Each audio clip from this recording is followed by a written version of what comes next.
Origine Alsace. Découvrez le savoir-faire de l'industrie alsacienne avec Business Sourcing.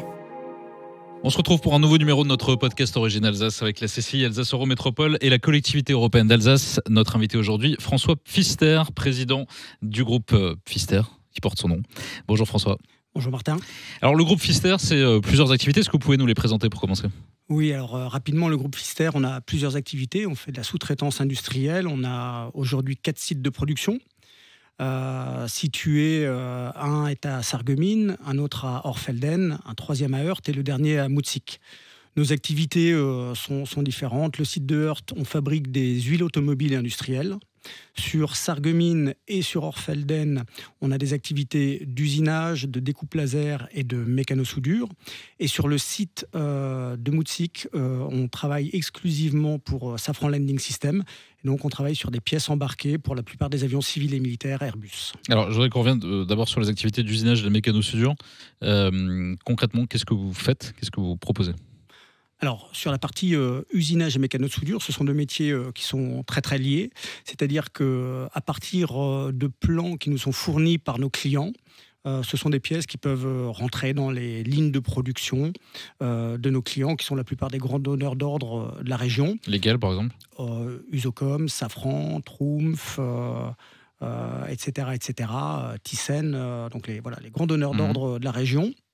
On va partir d'un élément métallique brut, enlever de la matière pour donner la forme exacte qui est souhaitée par le client pour que cette pièce s'insère dans une ligne de production, dans un outillage. Et c'est-à-dire que l'enlèvement de la matière se fait à partir de machines d'usinage et où on a une précision qui va jusqu'au micron. Donc c'est vraiment du sur-mesure ?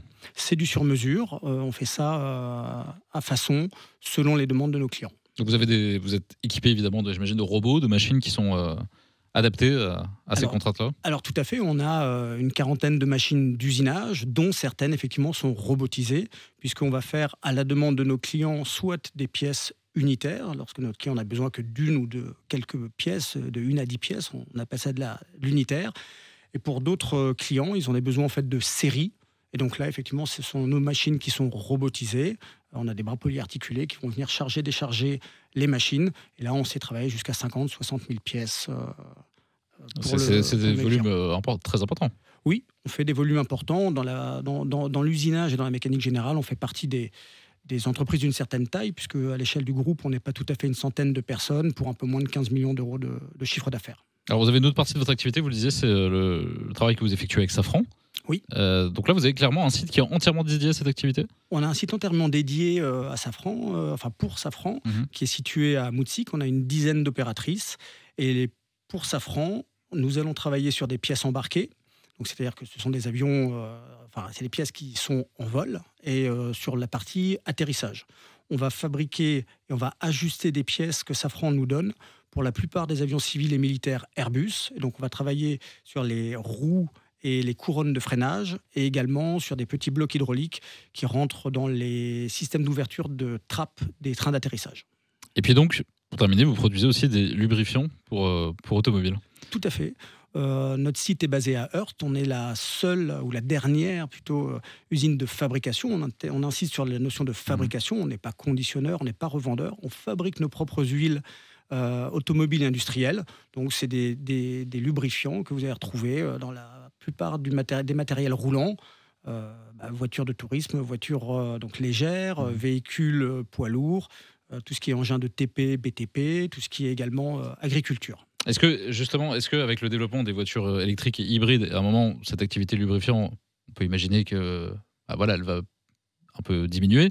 Est-ce que pour vous, c'est important justement d'avoir d'autres activités annexes pour continuer à faire exister le groupe ? Tout à fait. En fait, le groupe s'est développé comme ça, puisque l'activité d'origine, c'est bien l'activité autour des huiles automobiles et industrielles. La partie matériel roulant représentait historiquement à peu près 40 à 50% de notre volume d'activité.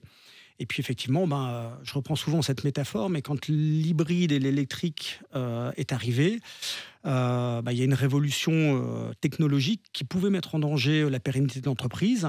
Et je dis souvent la même chose, je ne voulais pas me retrouver comme le propriétaire d'un vidéoclub qui ne voit pas Internet arriver. Et donc, on a décidé de diversifier l'activité du groupe et de se réorienter vers l'industrie. d'où les activités effectivement d'usinage de mécano-soudure. François, pour finir, pourquoi c'était important pour vous de rejoindre Business Sourcing ? Business Sourcing, pour moi, c'était très très important. Pourquoi ? Puisque, comme je vous l'ai expliqué, on est un groupe en développement. On a une recherche systématique de développement. On le fait par croissance externe. On a fait des acquisitions d'entreprises, mais également par croissance organique. Et Business Sourcing, c'est vraiment un des leviers, au-delà de notre activité commerciale traditionnelle, c'est un des leviers qui nous permet effectivement d'aller conquérir de nouveaux marchés, trouver des nouveaux clients, des nouveaux interlocuteurs, avec l'appui de la CCI et la force de frappe de la CCI. La CCI, Alsace Eurométropole, qui accompagne ce podcast Origine Alsace, on le rappelle, sur lequel on va pouvoir retrouver toutes les activités du groupe Pfister et tout ça en collaboration avec la collectivité européenne d'Alsace. Merci beaucoup. Une initiative de la Chambre de commerce et d'industrie Alsace Eurométropole et de la collectivité européenne d'Alsace.